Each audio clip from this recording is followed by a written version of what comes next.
Hello and welcome to I Am the EggPod with me, Chris Shaw.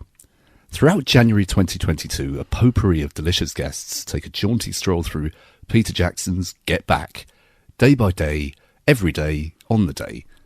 In this first episode, it's a welcome return to actor John Bradley. Happy New Year. Happy New Year, Chris. Nice to see you again. Yeah, lovely. It's been a long time. It has. I think the last time we spoke was all the way in the distant past in September 2020, I think. It feels like even longer ago than that for me. I don't know about you. It does indeed. So, we're going in throughout January 22, going to speak to loads of beautiful people about the Get Back trilogy, day by day. Peter Jackson's Get Back trilogy, it was taken from 60 hours of film footage, 150 hours of audio recordings, and his team of boffins cleaned up all the visuals and the sound to create what I think, what about you, is surely must be considered a masterpiece. It sort of goes beyond masterpiece. It sort of feels like a defining document. It feels like a sort of historical sort of touchstone almost. It feels like something that will be revisited forever. It feels like, because it's been so long in the making as well, because you know all of this stuff has been gathering dust for 50 years, and then it's pulled out of that and it's given this amazing visual treatment, and we're presented with it. It's a strange feeling to see something that is so affected and so beautiful and so perfectly crafted and so important, and think that's been in existence my entire life. And most people's entire lives, that has been in there, just waiting to be discovered and waiting for us all to be able to feast on it. And I knew what I wanted from it going in, and we'll talk a little bit about that when we get started on the day in question. And I knew what I wanted. I didn't quite know what to expect, because I had seen a very gloomy bootleg of Let It Be, and I was going to be told the only thing we can guarantee about Get Back is it's not going to be anything like that. So I knew that, but I just didn't know quite what to expect, and I got a huge dollop of what I wanted from Get Back immediately.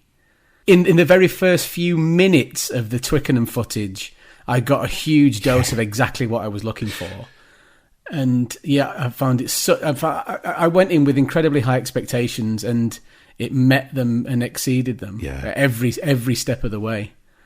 So the story of the original sessions themselves goes back to November 1968, and possibly buoyed by the experience of recording the Hey Jude promo with Michael Lindsay Hogg. They were surrounded by crowds.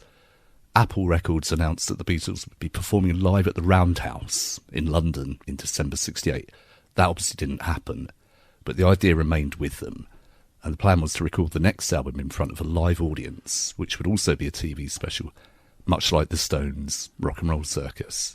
So Dennis O'Dell, head of Apple Films, he was producing The Magic Christian, that's Ringo's forthcoming film with Peter Sellers, and he booked Twickenham Studios throughout January 69.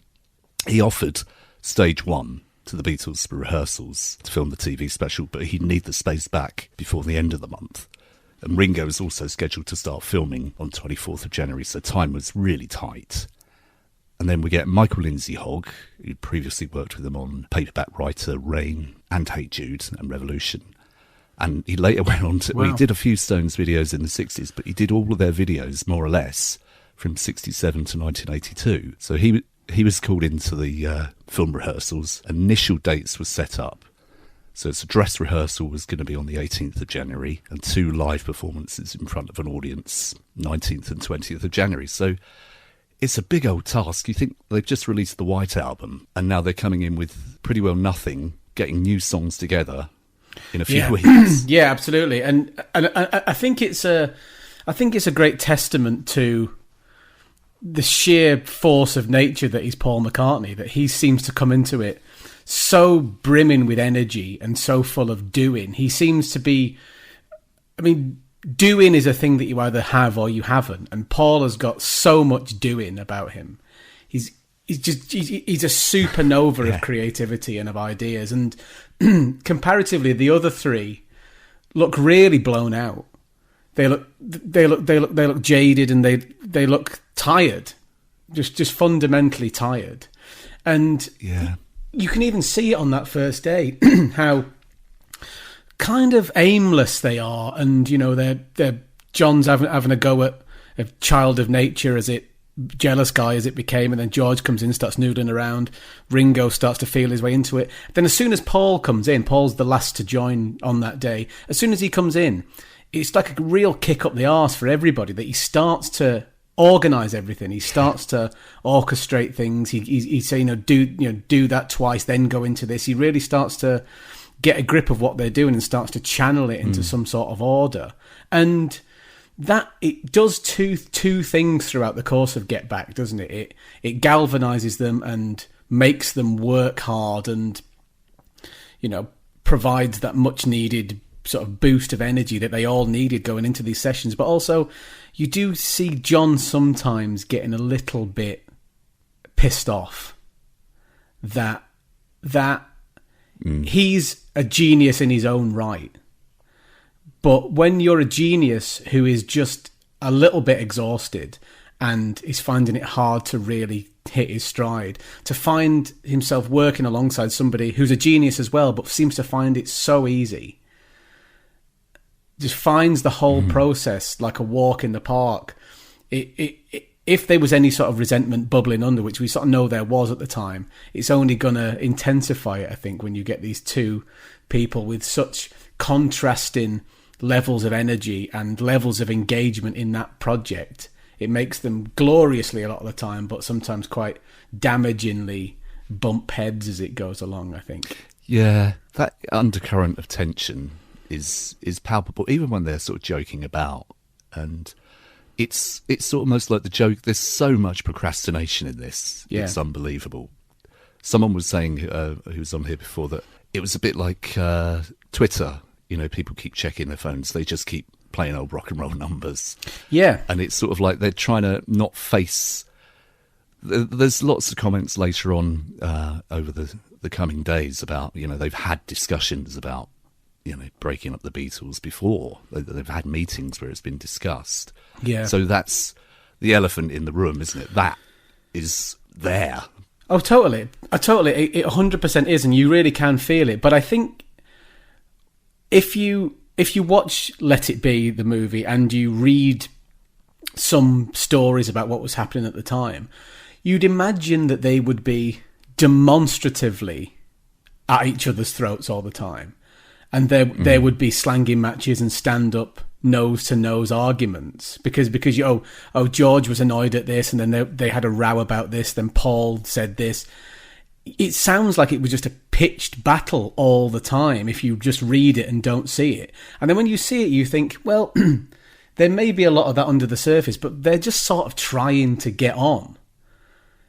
A lot of it remains unsaid. A lot of it is simmering resentment. But it's not nose-to-nose slanging matches all the time, which I think if you didn't have Get Back, that document, and you couldn't see it for yourself, you'd think this sort of animosity was much more intense than it was. It was more about what was unsaid than what was said, really. Yeah. And I think there are a lot of underlying tensions aside from anything to do with the Beatles, because obviously John was experimenting with heroin at the time. Yeah. Which is going to have a huge impact. Patty had walked out on George. Yeah. Which, what it is. But that was literally the day before. He comes in. Right. After that, he's not going to be happy about that. And also, I think the physical act of them getting first thing in the morning to, like, Twickenham Studios, a big old, lifeless thing. And it's just after Christmas. It's the beginning of the new year. It's, going back to school after the summer holidays. Exactly. And funnily enough, before when I said about what I was looking for from it and what I got instantly, that I get that in the Happy New Years that they give to each other at the start of that day. Yeah. Ringo comes in and John goes, "Oh, hello, Ringo, Happy New Year, Happy New Year." There's Happy New Years all round. And what I love about that is you almost think that because they're the Beatles and they're the phenomenon that they are, part of you thinks, oh, they should be above that. Like, That's what sort of normal people do when you see each other after Christmas. You say Happy New Year. And what I went into it looking for was, I went into it thinking, we know that the Beatles are extraordinary. We know that they're special and we know how unique they are. So when you agree that a person or a group of people are extraordinary, what then becomes fascinating is their ordinariness. Because in most people, ordinary is ordinary, but in extraordinary people, ordinary is extraordinary. And and you know, I'm sure you'll get onto it. I'm not going to talk about it because that's for somebody else to talk about. But the creation of Get Back later on is an extraordinary moment of totally unique creativity, almost supernatural creativity, and it's fascinating.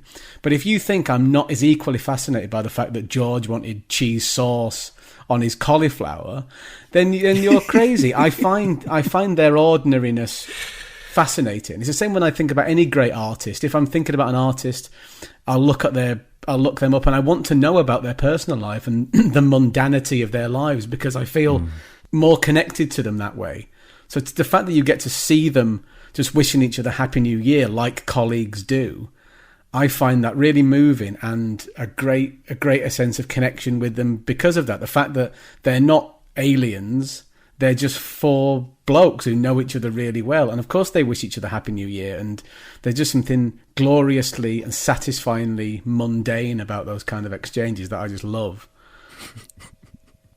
Yeah, same. And it's full of it. It's all that minutiae of day to day. You know, the amount they smoke. Yeah, certainly. For the start, the tea and all that toast.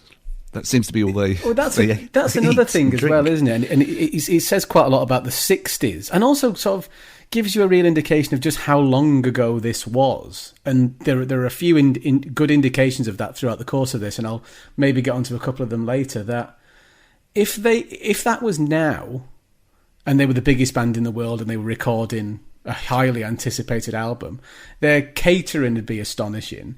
The stuff that they'd have around them, the fact that they're the biggest band in the world and they're just living off tea and toast and orange squash and things like that.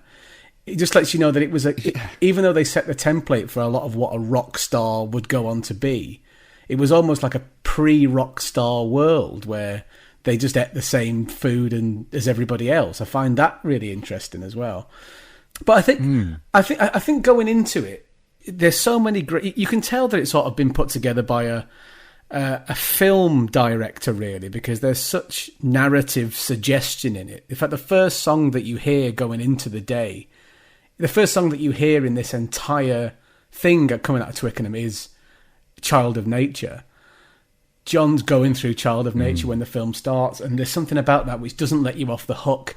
You're listening to what will turn into Jealous Guy, what will become a Beatles solo record in 2 years' time. That lets you know they're going to split up. It doesn't let you believe that they won't split up at some point. It lets you know this is right at the very end, and they're all going to go on to separate things. And the fact that, you know, George's Harry Krishna friend is there, you know, he's there, he's getting pulled, not necessarily pulled, but he's going in that direction. Yoko's there with John and they're inseparable. The narrative seeds are being planted right then and there that these guys are all going to drift off in their own directions. And I think that's quite a hauntingly beautiful way to start this, I think. You're almost getting the end of it at the very, very start and seeing what happens in between that. It's like a narrative filmic device where you put the end at the beginning. You're putting a solo track at the beginning of this movie and letting us know where we're all going to get to. It's a really interesting choice. Yeah, because obviously before we even get to Twickenham, there's a brief precede history, isn't there? It's like 10 minutes they managed to squeeze everything in, and I think that's just about right. They couldn't not do it, I don't think. No, absolutely not.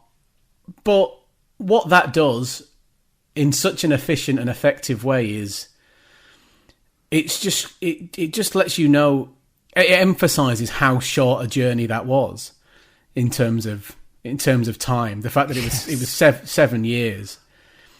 You know, because of what they achieved and because of all the developments and how every single album was different from the last one, how they matured and developed and the ground that they broke on that journey, seeing it in that 10-minute little introduction lets you think, God, that was if you'll pardon the pun, that was comparatively yesterday that they started, and that's very, very moving in itself. And yeah, it's and also it's the Twickenham footage starts with the, you know, getting out the bass drum skin as the drum kit is started to be put together, which is exactly the same way that Let It Be starts.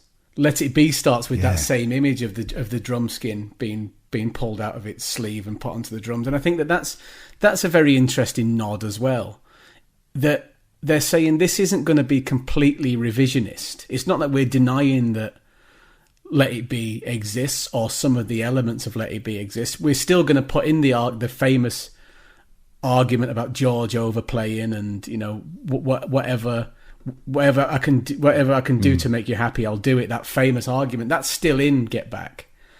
And it's not like they've said, oh, none of that is valid, none of that is true. It's just saying, yes, we're going to still incorporate some of those elements of Let It Be, but just let you know there's so much more to it. I think all of these scene setting little choices that Peter Jackson made in these very early stages of the film are so effective and really set the groundwork for what's to come. And I think also right at the beginning as well, you've got that, it's almost like a heroic Ben-Hur kind of footage of Michael Lindsay Hogg sparking up a massive cigar. And of course, you know, the difference between Let It Be and this, you get to see all the, Michael Lindsay Hogg and Kevin Harrington, Rhodey, all these different characters that, you know, you might have read about their name or something, but then you get to meet them and see their interactions with each, you know, with the Beatles. And there's there's no looking down on the staff kind of thing. Everybody's equal. Yeah, exactly. And I think that I find the presence of Mal Evans to be something that seems to be incredibly important to them, to still have him around. He feels like a touchstone for them, and he feels like somebody that they implicitly trust. And, you know, once again, we're talking about comparing them to whoever the biggest band in the world is now, say I don't know, Coldplay or somebody like that, somebody in terms of their popularity. The Beatles had a team of like 3 people or something around them. Mal Evans had to do the whole lot. Now every single musical instrument would have at least one dedicated tech to it. You'd have a bass tech, you'd have guitar techs and a drum tech. Mal Evans just did the lot. He was as inner circle as it's possible to be, and I like the fact that they kept him around, and I like the fact that he features so prominently in this film. And and all of those supporting characters, they all get a moment where you get to know them a little bit better, and I think that's really important. So as you say, they start with Child of Nature and then a bit of Don't Let Me Down. Yoko's sitting by his side, and then we see the Hare Krishna guy I can't pronounce it, Shamsundar Das, I think. I'll go with that. George's friend. And they do the line from Hard Day's Night. Yeah. Who's that little old man? Yeah. It's very clean. Don't you just love it when they do stuff like that?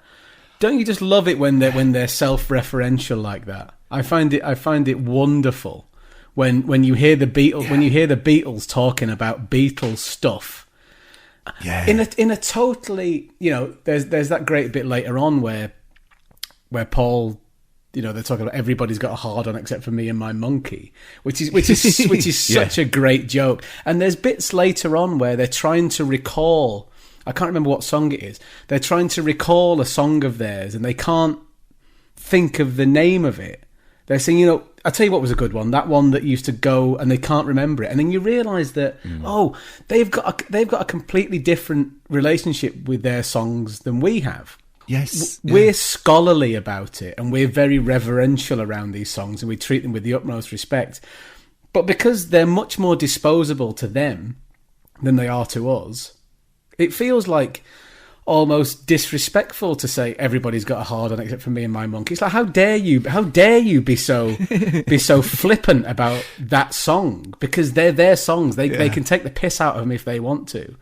And we just realised that, we put everything that they've done, we sort of cast it in marble and make it this perfect thing. But for them, it's just another song out of their vast arsenal of songs. And I find that relationship with their own work, that lack of reverence, to be really refreshing. And it's just such fan service when you hear them talking, when they hear the Beatles talking about the Beatles. It's just brilliant. Yeah. And they'd have to have that, really, because otherwise you'd have to be the biggest narcissist in the world, wouldn't you, for one of them to have the sort of fanship we all have. Yeah. They couldn't by its very virtue. Exactly. No, 100% that. And, Paul, whenever Paul, in more recent interviews, has spoken about, seems to always say that everything was pretty much random and I can't remember this and I forgot the name of that, and he gets stuff wrong sometimes. Part of me has never quite believed it until now. I've always thought, you're just trying to demythologize the Beatles, and you're trying to make it, in order to be able to cope with the sheer weight of what you've achieved, you're trying to be a bit flippant about it and a bit more casual than you probably are. Having watched Get Back, I totally believe him that his recollection of things is a bit hazier than ours, and that's his relationship with that body of work. I totally believe that now. Yeah. There's already a few bits of, well, not tension, but just So George is asking where the consoles are, and then George Martin arrives and he's a bit concerned about the acoustics. Yeah. It's clearly not the right place to rehearse. No, absolutely not. Absolutely not. And I don't know about you, but I found the first appearance of George Martin to be almost like your dad's turned up. It feels like he's in the best possible way. It feels like a reassuring paternal presence has arrived. And it's so interesting to see the contrast between him and Glyn Johns. Clearly Glyn Johns has rock and roll aspirations in his fur coat and his big round glasses. It's almost like he's central casting. Yeah. You're looking for somebody to play a face of swinging 60s London. He'd look exactly like Glyn Johns looks in this, with his wonderful wardrobe, and he looks so cool. The contrast between him and the still, although he's not that old at this stage, but the schoolmasterly, reassuring expert that is George Martin, casting an expert eye over everything. The contrast and the sort of teamwork between them is fascinating. But yeah, whenever George Martin appears, I always think, thank God our boys are in safe hands still. Yeah, it is very much so. And then we get a few sort of snippets of, which I find really interesting. They do Quinn the Eskimo, the Mighty Quinn, and I Shall Be Released, both of which are from the Bob Dylan and the band Basement tapes, which was a bootleg going around at the time. And they would have been one of the first people to hear it. And you think, well, George met him recently. He probably gave him a copy, but they were that up with, that would have been like the coolest thing to own at that time, a Bob Dylan bootleg. Because he hadn't released anything for ages. They know them inside out, so they've listened to it a lot. And I just found that really interesting that they're fans as well. Anything like that I absolutely love. It's a bit like, I get the same feeling from that as I get when I hear about, didn't Hendrix do Sgt. Pepper? Was it Isle of Wight or something, was it? He did it at the NEMS. Oh, it was literally the night after. Literally the night after. That's when you realise what an incredible time that was, that all of these amazing people were all around and such big fans of each other and had such great respect for each other's work. It makes you really envious and jealous that you sort of missed out on it, really, that all of these people paid great homage to each other and had great respect for each other's genius. Makes you realise what an extraordinary, fruitful and culturally significant time it was, that they were all out at the same time and all massive fans of each other. Warms your heart when you hear about stuff like that and makes you seethe with a sort of jealousy that I was born 20 years too late for it. Then we got Don't Let Me Down, and this is the theme that runs through it as well, but Mal is writing down the lyrics as the Beatles shout them out. Yeah. And it's clearly a routine that they've been doing forever. You know, it's right, they all know their places. Right, Mal, you write all the lyrics out. Yeah.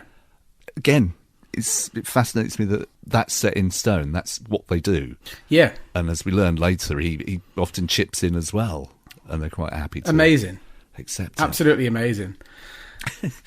I spoke about this type of thing with my friend Hannah recently, and we were just saying it's so weird to see these songs being created, because for me and her and for our generation, they've always existed in our lives. We've never known a time before they were a thing, before they existed.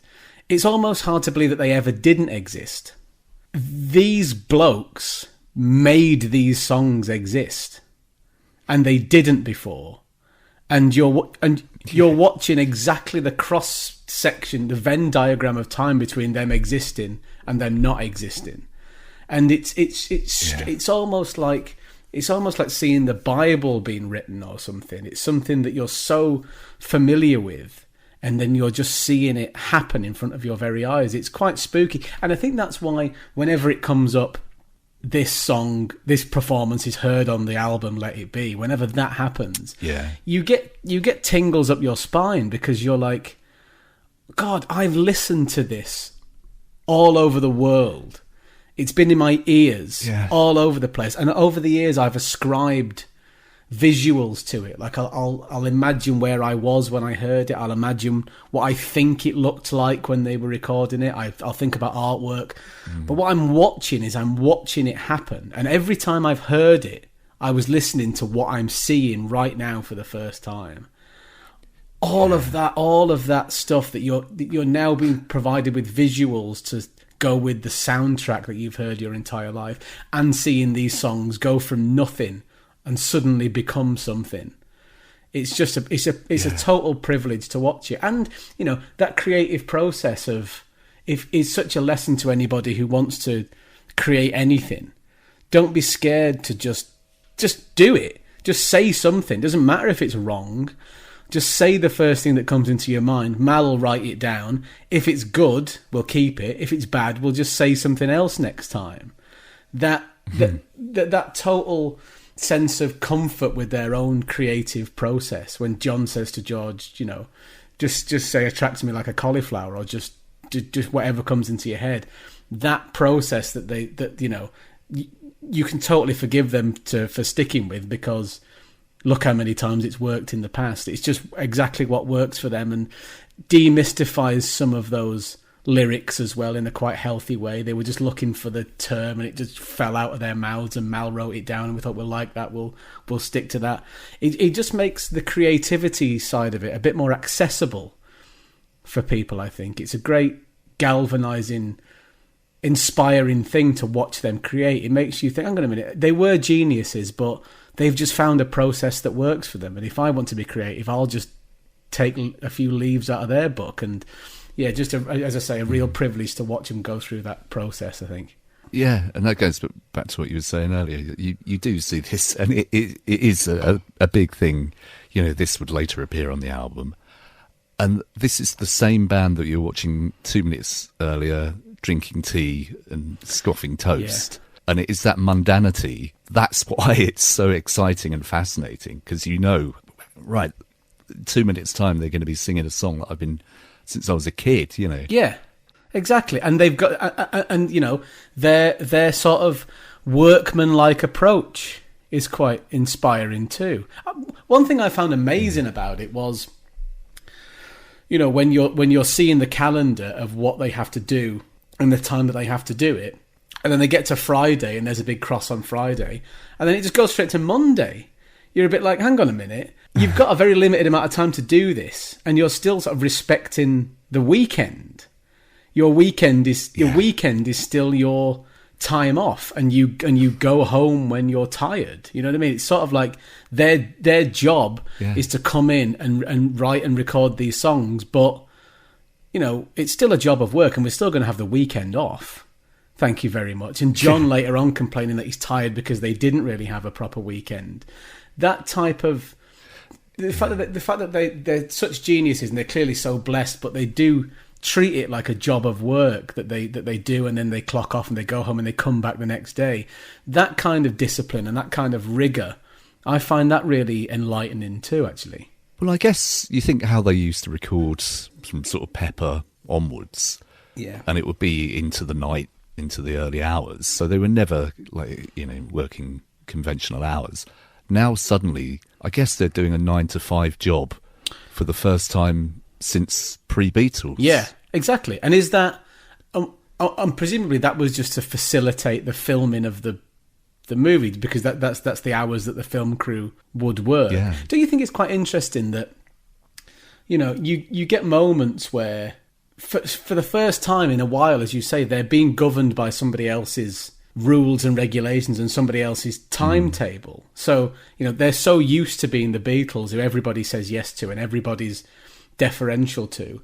And then you get Michael Lindsay Hogg coming in saying, can we just turn the amps down a bit, please? Because I can't hear your dialogue. And part of you wants to say, shut up, mate. You know what I mean? Part of you wants to say, just sort of keep out of this. Yeah. They're the Beatles and you're going to have to work around them, I'm afraid. But then you think, hang on a minute, if they really had drowned out the dialogue, we wouldn't have a film to watch now. So it was good that he was there to sort of impose that rule, because now we have all this amazing studio chatter to listen to. But part of you thinks, hang on a minute, you're taking the Beatles, you're putting them on your timetable, and you're telling them to turn their amps down. It seems like treasonous almost. Yeah. It feels like so disrespectful. But I think that how they respond to outside influence from other people throughout this whole project is really fascinating. I mean, the way that they're bound and they sort of doff the cap sometimes to that filmmaking process, and the way they react to Billy Preston when he comes in, that sort of awkward little bit of chat they have with Peter Sellers later on. You just see that they're such a sort of dynamic, as Paul always calls it, the four sides of a square. As soon as you introduce a new element into that, it sort of changes everything, changes them all individually and changes them as a group. And just to be able to see other people and other influences drifting in and out of that square over the course of this, it's fascinating how they adapt to the energy that new people bring to the room. Yeah. And I think as fans as well, you get a bit possessive. Yeah, exactly. And who's this bloke? Who's this bloke talking to them like that, ordering them about? But of course, they've been working with him since '66. Of course. And they really respected him. Yeah. You think the Jumping Jack Flash video, which is amazing. Yeah. The Hey Jude video, all the stuff he'd done. He was good at what he was. It's very easy to take the pee out of him. But without him, we wouldn't have any of this. And he was extra bolshy, but it obviously worked. Yeah, absolutely. And I think that on the White Album, it always felt like they were all sort of, as geniuses as they are individually, they were sort of allowed to have their own heads a little bit, because George Martin wasn't around. And they were sort of left to run the show themselves. And when that happens, it just becomes more sort of fragmented. It gets a little bit indulgent sometimes. It's almost like they need somebody with the right voice and the right authority to corral them into working together and behaving themselves and getting the job done in a disciplined way. And that's what it feels like to have George Martin back in the room, to have Lindsay Hogg, throwing his input in. It feels like it sort of shapes them a little bit and gives them a focus which they sort of lacked when they were just left to their own devices, I think. Definitely. And it's here where, talking to Michael Lindsay Hogg, the discussions start about where to perform the show. And it's here Michael suggests the Sabratha Amphitheatre in Libya. Yeah. Which he'll keep bringing up. Yeah, he loves it, doesn't he? The next few days. He can't get over it. Just can't get over the idea. Isn't it so weird? But he's got a specific image in his head, hasn't he? Yeah. Oh God, yeah. With the torchlight and 2,000 Arabs. Oh God, yeah, yeah. It's so interesting, isn't it, that whenever you hear something posited in the Beatles' history that didn't happen, like an alternative performance, like they don't do the rooftop gig, they go to this amphitheatre and do this thing by torchlight. You think, oh God, that sounds so wrong because it didn't happen. And because it didn't happen, you can never imagine it happening. You know what I mean? It's almost like the run-throughs that they do of songs, like when they do Two of Us, on the way to the Two of Us that it became.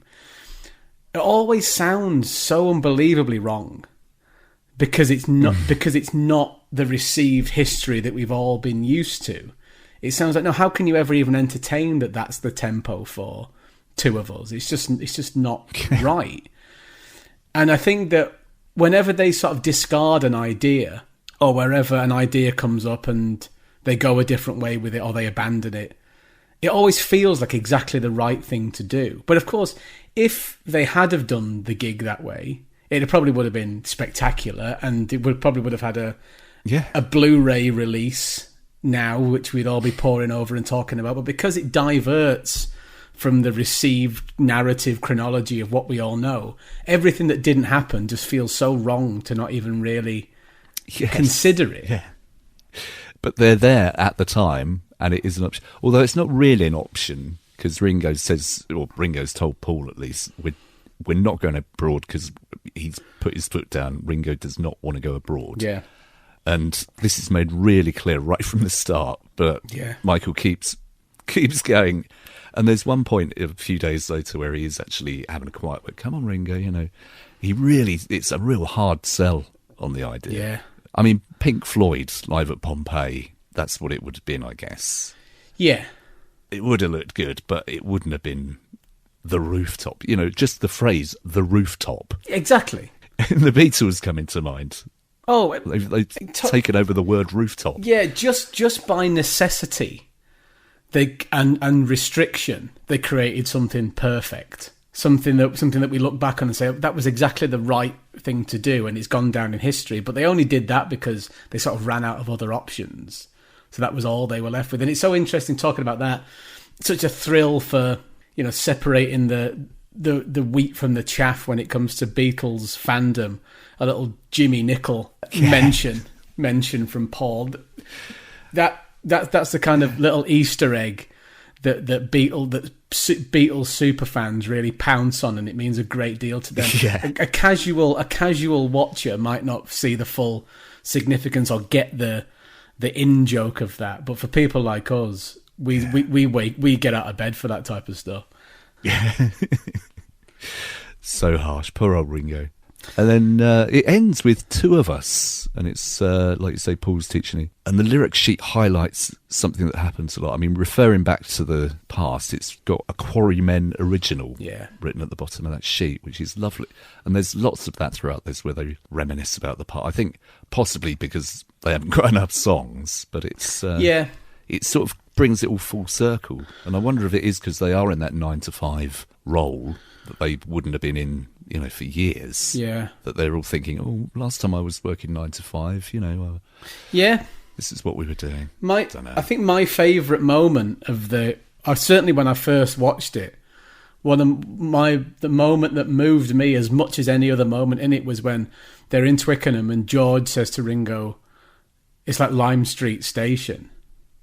It's like Lime Street Station. Yeah. And what I love about that, and I love their Scouse-ness, and I love it when they lean into their Scouse-ness and their northernness, and the way that they use that to get a laugh from each other, because that type of thing runs incredibly deeply. They're not just laughing because one of them has put a Scouse accent on. They're laughing because they're saying to each other, I know you really well. Yeah. And you know me, and we know where we've come from, and we share this culture and this identity, and we've gone all over the world. We've been to every place that'll have us, and we're known in all four corners of the world. But we still share a past that's unique to us and unique to the place that we come from. And if I mention Lime Street Station, or if I come out with a charming little Scousism, that instantly excludes the rest of the world and brings our connection down to us and back to who we were right before any of this happened. And all of that stuff goes away, and it becomes about just old pals who've had an extraordinary thing happen to them. It's a way that they reach out through all of the mess and throughout all of the difficulty and the tension that's happened. And it's a bit like, I remember you, I know you better than anybody else, and you know me as well, and that's something that can never be taken away from us, no matter what bullshit we encounter and the difficulty that we've had, the difficulties that may lay ahead. It's a very connective moment between them, and I find it really properly moving. Yeah, they do that a lot. Yeah, they do. And they seem to have a real need to, not necessarily a need, I think it is a need to make each other laugh a lot. Well, you know, for whatever reason that is, whether that's an unconscious or even a conscious way to break tension sometimes when it gets a little bit unbearable. They just find ways to get each other's guards down and just say the right thing at the right time that will elicit this reaction in each other. I find them hilarious as well. In quite a sort of modern, sophisticated way.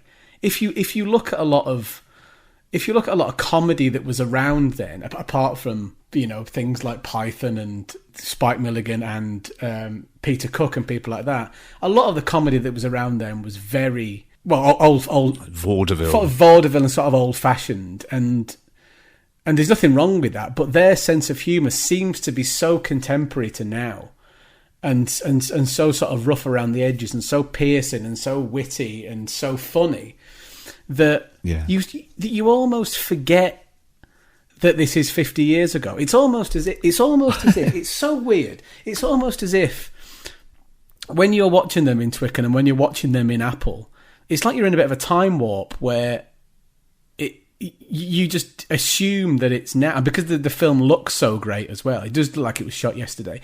It's only really when you see the street, like Savile Row, when the rooftop concert's going on, that you realise it was 50 years ago. And most people there, they look like they're, I mean, the young people look like they're out of the 60s, and the older people look like they're out of the 40s. Yeah. You realise how long ago it was, but when you just watch them, because the Beatles will never be embarrassing, they dress so well, and they've got such a sense of style, and there's a timeless.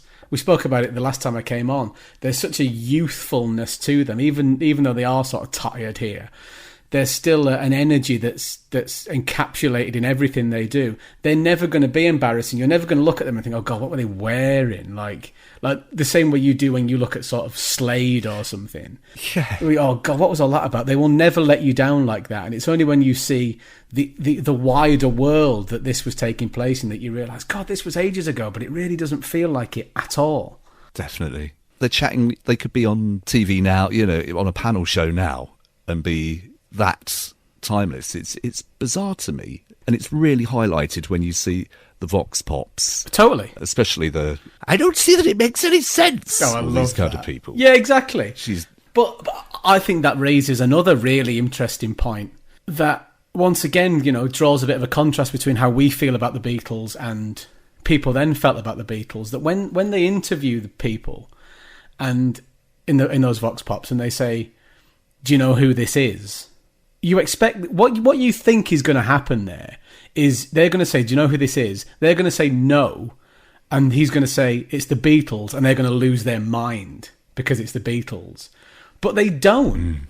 They say who is it? Do you know who this is? And they go, "It's the Beatles, isn't it?"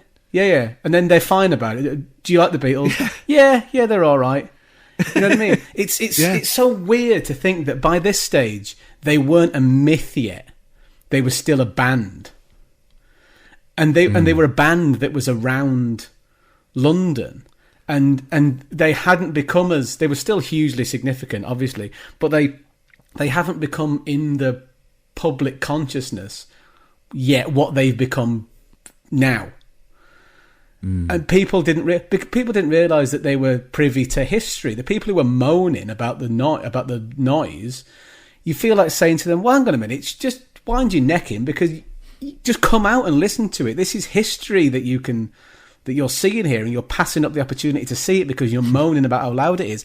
But they didn't see it as history. They just saw it as a nuisance that was stopping them from going about their day. And I think that tells a certain story about what's happened to the Beatles in the intervening years, yes. and the culture that was around, their place in the sort of culture of the time, that they weren't this behemoth, they were just a band. And I think, funnily enough, I spoke about that last time I was on as well, about my mum and dad loved them, but because they were around at the time, they weren't necessarily their favourite band. And I think for a lot of those people who were taking part in those Vox Pops, they were just a band that they liked. Oh yeah, they're on the roof. I'll pop my head out and have a listen to that. But it didn't feel as significant as it has turned out to be. And that's an interesting lesson to take from that. I think that you'll never quite know the significance of the times that you're living in. Yes. Wow, that's deep, John. Certainly is. Yeah, it certainly is. I've been thinking about that. I've been thinking about that an awful lot. Just because I think, back to that sort of envy and that sort of jealousy thing about all this happened. There was no chance that I ever had of seeing any of this stuff. And when I see people who were there being so, at best casual and at worst anti what was going on, it just feels so frustrating that I wish I could be there, and I wish I could see it. I wish I could experience it the way I experience the Beatles now. I wish I could take my attitude to the Beatles now back then. I just realise how amazing it was to be part of a moment like that. But the people at the time just didn't realise just what they were witnessing, I don't think. And also, on the street, because we were always told that the Beatles amps were underpowered and they couldn't hear themselves at Shea Stadium, and they had these tiny little things they were going through this PA. You imagine that their sound live was sort of puny and a bit underformed and a bit tinny. But the footage at street level when they're playing on the rooftop, it's massive. The sound is absolutely enormous. The sound, what I love about it as well is that you think they've got the studios set up down in the basement. And basically, if they're recording it live, they don't need to be loud at all.